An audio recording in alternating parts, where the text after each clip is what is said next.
Hey y'all, it's Nancy the Handy Scandy here for Whimsy Stamps. Thanks for joining me for this one last video for 2023. And I am hoping that 2024 brings us a feeling of being renewed and at peace. So that is where my heart is as I make this card tonight. And I hope and pray that for all of us. The last few years have not been easy. Obviously, they have some joyful moments within them. It's never always bad, but sometimes the bad is just heavy, however much of it there is. So again, hoping for a year of feeling renewed. So I'm starting out my process with some watercolor card, and I stamp out this beautiful image with a hybrid ink because I'm going to be doing some watercoloring and I don't want anything to smear or smudge. So you can see that I am making small marks all throughout the image with this speedball pen. It is called the Elegant Writer, and this is the 2.5 millimeter size. So you don't want a lot of this, but you want it kind of in strategic places. And the fun thing about this particular ink, the characteristics and the qualities, is that as water hits it and it kind of bleeds and blends and blossoms, it does so in shades of blues and purples and pinks. And when you do the vintage watercolor technique, you actually stamp in a brown water reactive ink, like a distress ink or something like that, and the brown mixes with all these other colors, and it's just stunning. Well, this time I did not want my image to bleed, so that's why I chose the hybrid ink, so that the colors of the actual inked image, stamped image, would not blend. What I wanted, those colors, the pinks and the blues and the purples, I wanted those to bloom and blossom.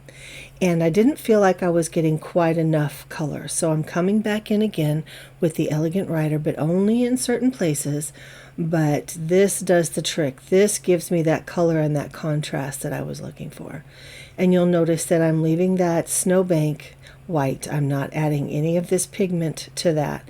And the little bit that I do put on the line, I pull the color below the snowbank. Now, some of it bleeds up in there a little bit, but that doesn't make me mad.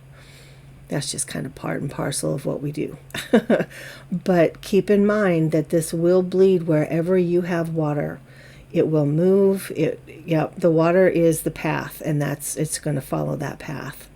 So if you have puddles, it will puddle. If you create kind of a stream, it will follow that stream. And I love the irregularity of it. I love that in some places there's more purples and there's more pinks, and some of it's deep blue. And while this paper is still wet, I am using the Elegant Writer ink. You can see I scribbled it out, but I'm using it to make some splatter.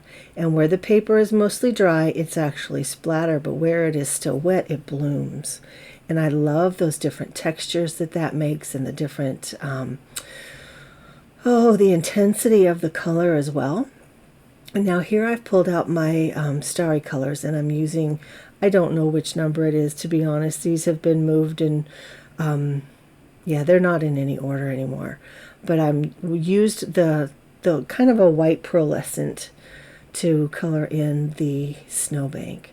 And then I use some gold and some pink, and here I've got some purple of the watercolor, and here is an intense kind of a blue-green.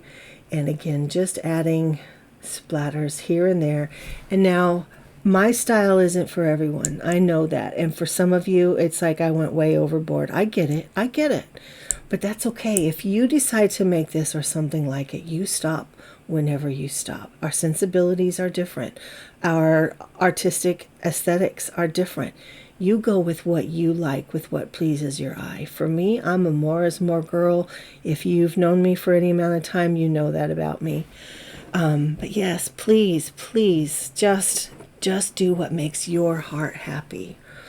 Now, I did a little bit of partial die cutting there. You could see, I love to do that. In retrospect, I kind of wish that I would have used a different rectangular die to do that, and I'll show you when we get there.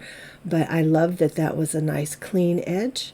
And then, of course, I'm using the excess paint that was on my brushes to create some added texture to the background, and I used a couple of the background stamps from Whimsy Stamps. And of course, I'll have everything linked and listed downstairs in the description box.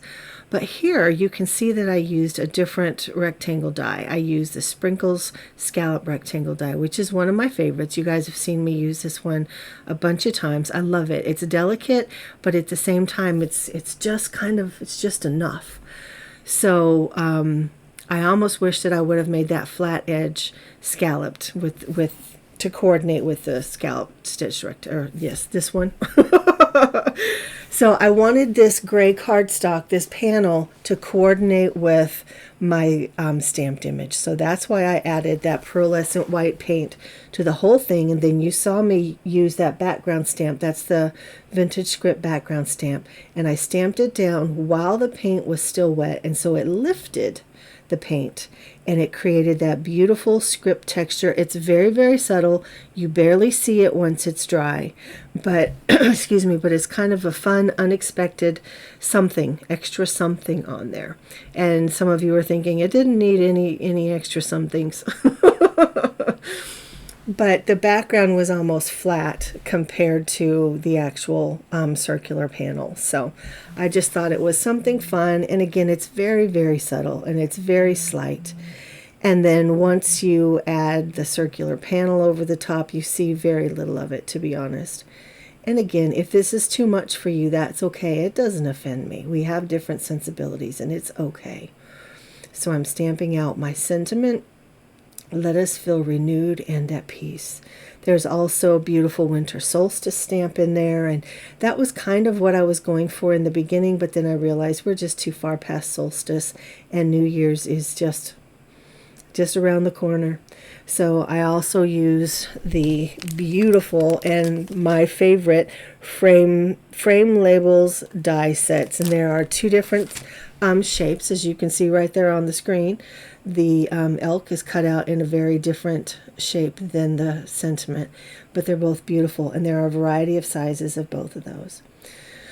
So I love it. Now on the lid of the bottle, on the very bottom, there's a smudge, and you can't see that in all angles.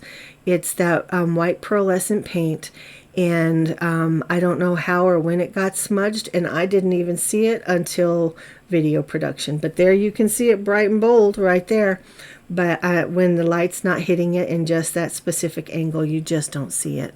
So it doesn't make me mad. I wish that I had a different picture of it, but it is what it is. And again, crafting is real life, right? But guys, I thank you for spending some time with me. I do wish you a very, very happy new year. Prayers and well wishes for all of us to feel renewed and at peace in 2024. And again, Whimsy and I thank you so much. Mwah. This is Nancy, the Handy Scandy, and I'm out.